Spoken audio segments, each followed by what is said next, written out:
Yep, think I'm live. Okay, cool. Hello, everyone. Hope you're all okay. That's better.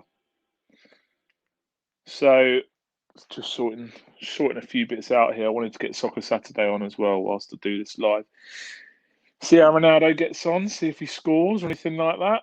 It's gone up on Twitter, so hopefully you guys will be coming in shortly. But I just wanted to do a quick live stream to discuss Tottenham's defeat and performance today against Crystal Palace at Selhurst Park. Obviously, they lost 3-0.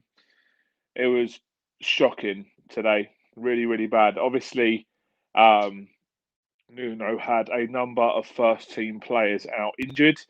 Obviously, Christian Romero and Giovanni Lo Celso, the two Argentinians who reportedly went to the Brazil game over in Brazil without authorization from the club, weren't reportedly weren't there legally, so nearly got detained by the Brazilian police. So obviously we were out with them two today, which was two massive. I say massive. Lo Celso's not been great this season, but I think Romero we could have definitely done with. Obviously, Sonny was a huge, huge miss today as well. And yeah, although the starting 11 wasn't too bad, I think a lot of people were very, very unhappy with Harry Winks starting. I think a majority of our fan base have really got it in for Harry Winks. I'm not entirely sure why, because yes, okay, his performances haven't been great in the last 12 to 18 months or so, but there's a lot worse players in that team than Harry Winks. Going through the starting 11, obviously they had Emerson Royale at right back. I thought today he wasn't too bad. If you have a look at both him and Reguilon, they were pushing really, really far up the pitch when Spurs were in possession of the ball. Got caught out a few times in behind them. I think that there was an example first half where Emerson was absolutely skinned by Wilfried Zaha. I think Patrick Vieira put him on Emerson, and overall, I think Emerson did all right, but he did get shown up a couple of times, which wasn't too great. But I think the Spurs' performance in general was shocking today. I was so surprised by how poor we were. I think that there was a graphic that went up halfway through the second half to say that Palace had 12 shots compared to Tottenham's one. Now, I know that Palace have got a new manager and Spurs had a few players out injured and suspended and stuff like that, but these are the kind of games that Spurs should be looking to win if you're going to be qualifying for the top four this season. I just thought it was a terrible performance. I thought Harry Kane, again, was very, very poor. Didn't really get in the game whatsoever. Couldn't really remember when he actually touched the ball. I don't know how that's going to pan out with Harry Kane this season, obviously, with his protracted move to City falling through and all of that stuff. He doesn't look up for it whatsoever, and I know that you've got to get the ball to him to do damage, but he just doesn't look. He doesn't look like he can be bothered really. I thought Lucas Moura had a really good game. He was dangerous. He was direct. Dele Alli, I thought he was he was better than he was worse, but he did have some bad moments in that game. I mean, the block when the Palace striker was clean through on goal in the second half, he did brilliantly to get across and throw his body in front of it. Thought that he bursted forward from midfield quite well, but then there were times when he gave the ball away. So obviously, if he's playing that number 8 role in the middle of midfield, he needs to improve on that for sure.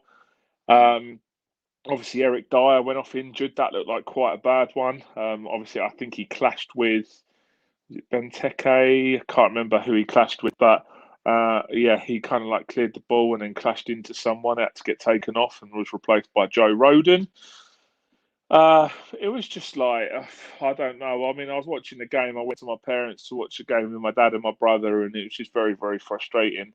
Spurs didn't seem to have anything going forward. I mean, obviously, when Tanganga lost his head and, got sent off halfway through the second half, I just knew we were going to lose from that moment because we were getting battered with 11 men, let alone 10 men. So, I mean, that Tanganga one was a classic example of just losing your head, wasn't it? Obviously, Zaha properly rattled him, got inside his head.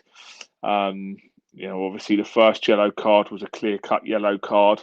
Got into a bit of a scrap with Zaha, who did actually grab him round the throat. I think a lot of people missed that part of it where, he kind of like chokehold, where's the camera? He kind of like went like that round his face. So maybe Zaha should have got a bit of a harsher punishment as well. But yeah, it was a definite yellow card. And then a few minutes later, dives into a tackle, and it's another yellow card. So it's really, really poor from Tanganga. Obviously, shows his inexperience and his rashness, and perhaps an over enthusiasm to do well there. Obviously wanted to impress in the centre of defence, but let us down. And then at that point, obviously Ben Davies come on for Harry Winks, and we were well and truly under the cosh. It was just a terrible performance. I thought the Reguilon header off the line, he did well. It could have been 4-0.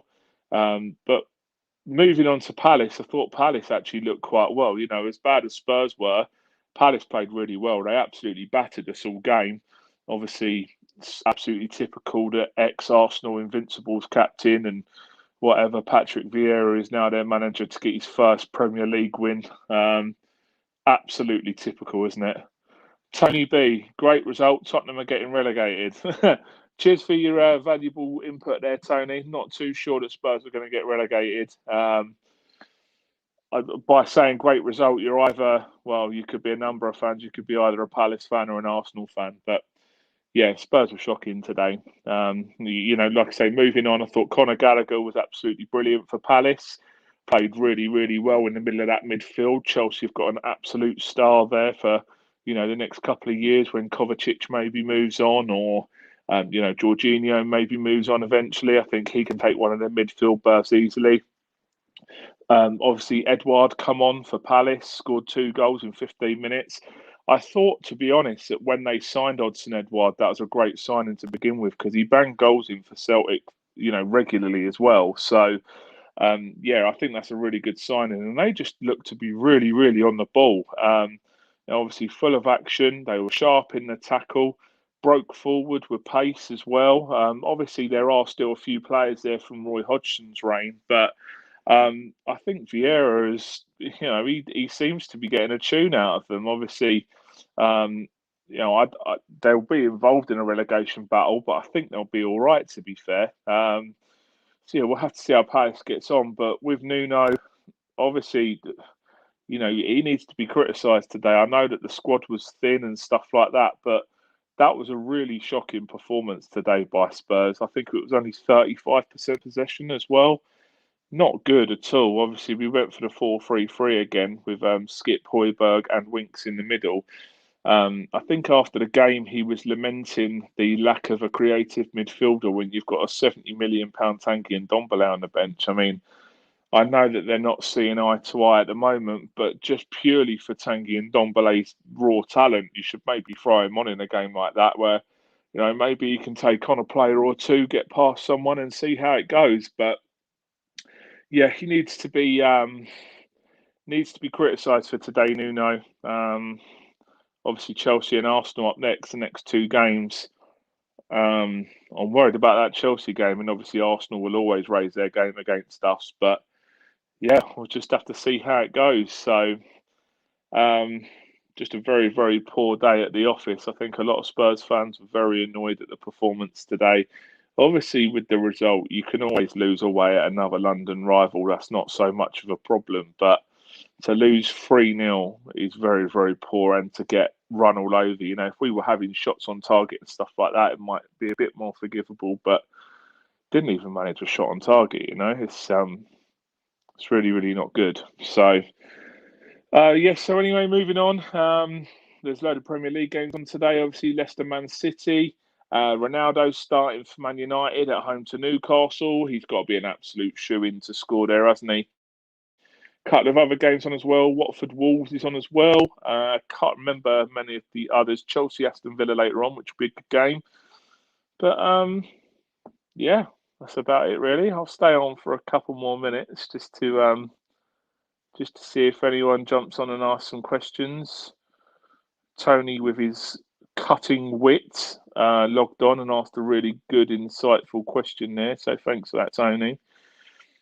But yeah, it's I just hope that doesn't derail what a good start we've had. Obviously, Nuno got manager of the month, didn't he? And I think there's a stat where if you get manager of the month, your chances of losing the next game are so high. It seems to happen all the time. It's a weird little thing that happens there. But yeah, so disappointed today. You know, obviously the early kickoff on a Saturday can go one or two ways, can't it? It'll either, oh yeah, Arsenal Norwich is the other game as well. I mean, if Arsenal lose that today, that's going to be absolute carnage at the Emirates, isn't it?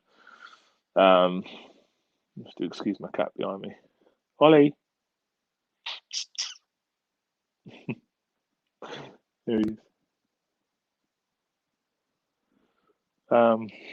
Yeah, just watching Soccer Saturday, seeing what the scores are coming through and stuff like that. But yeah, like I say, Chelsea and Arsenal are the next two games. We've got Rennes in the Conference League on Thursday, Champions League midweek, Liverpool v AC Milan, which would be a great game. I think City v Leipzig as well, which would be a good game as well. So yeah, we'll see how it goes. But give it a minute or two more, and then we'll head off and end this video. It doesn't look like anyone's on. I think it's obviously Thursday, 3 o'clock. People are at football and stuff like that, aren't they? So, but it's all good.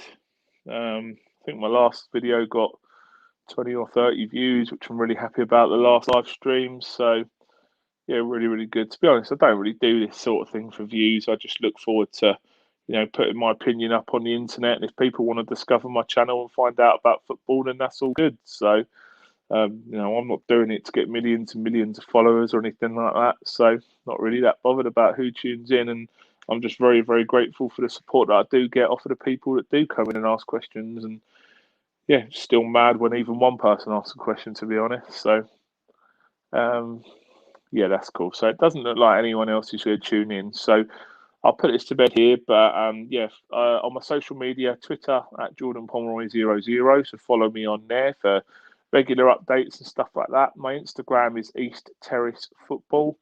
And until next time, hopefully, Nuno can get the injured and suspended players back and try and get ready for the next couple of weeks where there'll be two very important league games coming up. So enjoy your weekend, guys. Like I say, subscribe to the channel, follow me on my social media, and yeah, we'll see what happens in the week. But that was not good from Spurs today, so I'm not enthused about the next couple of weeks.